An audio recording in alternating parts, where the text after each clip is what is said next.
حضرت عمر رضی اللہ تعالیٰ عنہ قائد خلافت ہے، بیت المقدس کا محاصرہ کیا گیا، فصیل بڑی اونچی، شہر اندر سے سیلف سفیشینٹ، حملے کا راستہ کوئی نہیں، محاصرہ طول کھینچ رہا ہے لیکن ان کے پاس رسد بھی موجود ہے، پانی بھی موجود ہے، وہ دروازے بند کر کے بیٹھے ہوئے ہیں۔ بالآخر اللہ تعالیٰ کی مشیت کا ظہور کیسے ہوا؟ ان کے کچھ علماء آئے فصیل پر، کہا دیکھو مسلمانوں، تم قیامت تک بھی یہاں پڑے رہو گے محاصرہ کر کے، ہمارا یہ شہر فتح نہیں ہوگا۔ ہاں ایک درویش بادشاہ کے ہاتھوں یہ شہر فتح ہونا ہے، لیکن تمہارے اندر ہمیں وہ نظر نہیں آ رہا۔ ابو عبیدہ بن الجراح رضی اللہ تعالی عنہ امین هذه الامہ، ان کا فوراً ذہن گیا وہ درویش بادشاہ مدینے میں بیٹھا ہوا ہے عمر رضی اللہ تعالی۔ اب ایک اور عمر بھی ہے جو قندھار میں بیٹھا ہے، نقشہ وہی ہے، سادگی کی حد تک نقشہ وہی، بالکل وہی، اپنی آنکھوں سے دیکھا ہے وہی سادگی۔ عمر اول عمر ثانی تھے عمر بن عبد العزیز۔ اب ایک اللہ کے فضل سے اللہ تعالیٰ ایدہ اللہ بنصرتہ، اللہ تعالیٰ ان کی نصرت فرمائے، دشمنوں کو ان کے مقابلے میں نیست و نابود کرے۔ انہوں نے ریکویسٹ بھیج دی کہ حضور تشریف لائیے، یہ شہر فتح ہو جائے گا۔ وہ ہے سفر تاریخی، اتنا طویل سفر، تقریباً 700 میل، ایک اونٹ، ایک خادم، ایک منزل پہ امیر المومنین اوپر بیٹھے، خادم آگے چل رہا ہے، اگلی منزل پہ خادم اوپر بیٹھا ہے، امیر المومنین آگے جا رہے ہیں۔ اور جب پہنچے ہیں تو وہ باری تھی خادم کی، انہوں نے ہاتھ جوڑ دیا، حضور خدا کے لیے تم کیا کہیں گے لوگ، وہ میرا برا حال کر دیں گے، تمہیں شرم نہیں آئی؟ امیر المومنین پیدل آگے چل رہے ہیں نکیل پکڑ کر، اور تم بیٹھے ہو اوپر براجمان ہو۔ حضرت عمر فرمایا الدور دورک، نہیں باری تمہاری ہے، بیٹھ۔ اس حال میں پہنچے ہیں، اور پھر یہ کہ ابو عبیدہ بن الجراح آئے ہیں، استقبال کیا ہے تو دیکھا ہے اس حال میں چلے آ رہے ہیں، عمر نکیل پکڑے ہوئے چلے آ رہے ہیں، اور کہتے ہیں کہ کہیں کیچڑ ویچڑ تھا، جوتے خراب ہو گئے تھے، وہ بھی اتار کے ہاتھ میں پکڑے ہوئے، کپڑے تو تھے ہی پھٹے ہوئے۔ انہوں نے کہا کہ حضرت ابو عبیدہ نے، دیکھیے یہ بڑا متمدن ملک ہے، بڑا مہذب علاقہ ہے یہ، آپ ذرا حلیہ اپنا دوست فرما لیں تب جا کے پیش ہم آپ کو کریں گے۔ آپ نے فرمایا نحن قوم اعزنا اللہ بالاسلام، ہم وہ قوم ہیں جنہیں اللہ نے عزت دی ہے اسلام کے ذریعے سے، کپڑوں کے ذریعے سے نہیں، دولت کے ذریعے سے نہیں۔ اسی حال میں گئے ہیں، اوپر سے انہوں نے کھڑے ہو کر نشانیاں دیکھی ہیں، اپنی کتابیں کھولی، ہاں یہ وہی ہے، اچھا لو جی سرنڈر، شہر تمہارے ہاتھ میں۔ خون کا ایک قطرہ نہیں بہا اور بیت المقدس فتح ہو گیا۔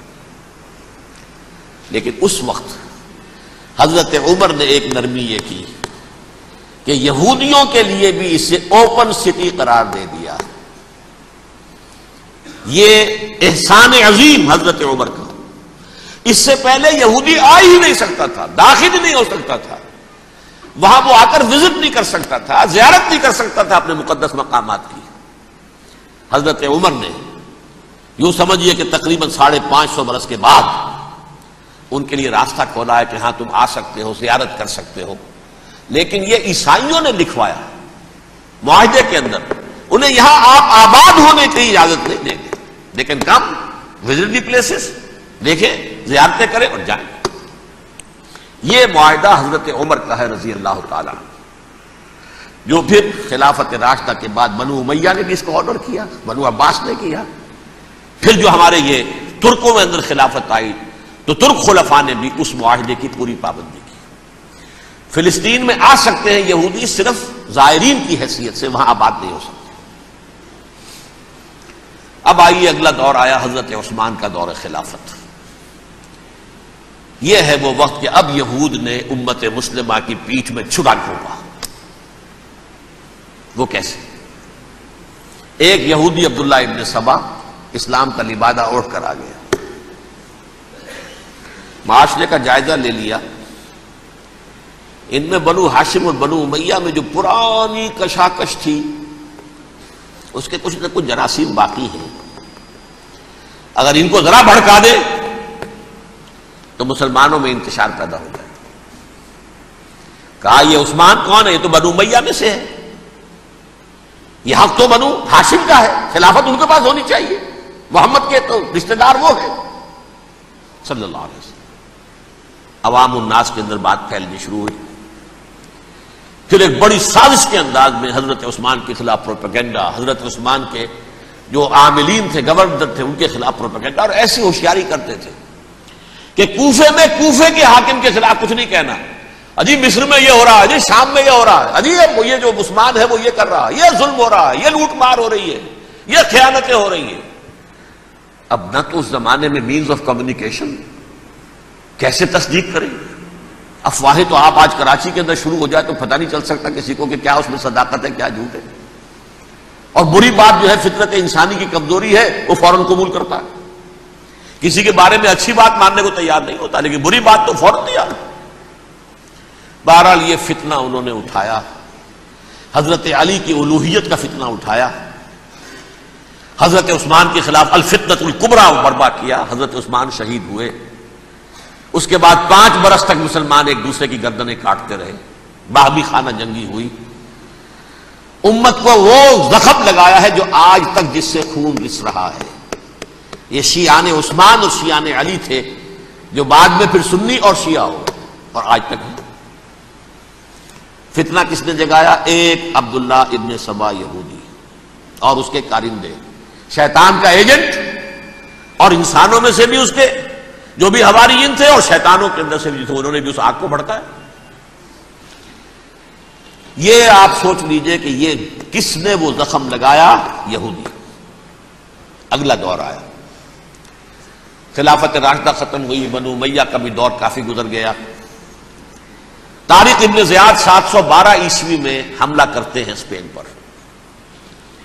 اسپین اس وقت عیسائیت کا بہت بڑا گڑھ، بڑے کٹر ترین عیسائی جو ہے وہ اسپین میں تھے، لہذا یہودیوں کی وہاں بہت پٹائی ہوتی تھی، بہت پٹائی ہوتی، میں بتا چکا ہوں، دشمنی تھی ان کی تو چلی آ رہی تھی عیسائیوں کے ہاتھوں یہودیوں کی، وہ تو سن 300 عیسوی سے ایمپرر کانسٹنٹائن کے بعد سے شروع ہو گئی تھی۔ اس حوالے سے یہودیوں نے اس وقت چالاکی یہ برتی، کچھ راستے واسطے بتائے، کچھ مدد کی طارق ابن زیاد کی۔ طارق ابن زیاد نے انہیں اپنا محسن سمجھا، ہسپانیہ فتح ہو گیا تو یہودی چونکہ محسنین کی فہرست میں آ چکے تھے، انہیں بہت اقتدار نصیب ہوا، بڑی سپورٹ مسلمانوں نے دی۔ ان کے بڑے بڑے علماء جو اسی دور کے اندر پیدا ہوئے، بڑے بڑے تھنکرز ان کے اسی دور میں پیدا ہوئے۔ بن گوریون جو کہ ایک وزیر اعظم تھا اسرائیل کا، اس نے یہ لکھا اپنی کتاب میں، Muslim Spain was the golden era of our diaspora. وہ ڈائسپورا جو 70 عیسوی سے شروع ہوا تھا اور 1917 عیسوی تک جاری رہا ہے، اس میں سے گولڈن ایرا ہمارا جو تھا وہ مسلم اسپین تھا، ہسپانیہ میں بیٹھ کر ہم نے عیش کیے۔ لیکن وہاں سے انہوں نے اور جو کچھ کیا، یہ تو داستان کے بہت سے گوشے ہیں، لیکن میں جس اسٹریٹ لائن میں چل رہا ہوں اس کے اعتبار سے ایک بار سمجھ لیجیے، وہاں بیٹھ کر انہوں نے اب عیسائیت کی پیٹھ میں چھرا گھونپا،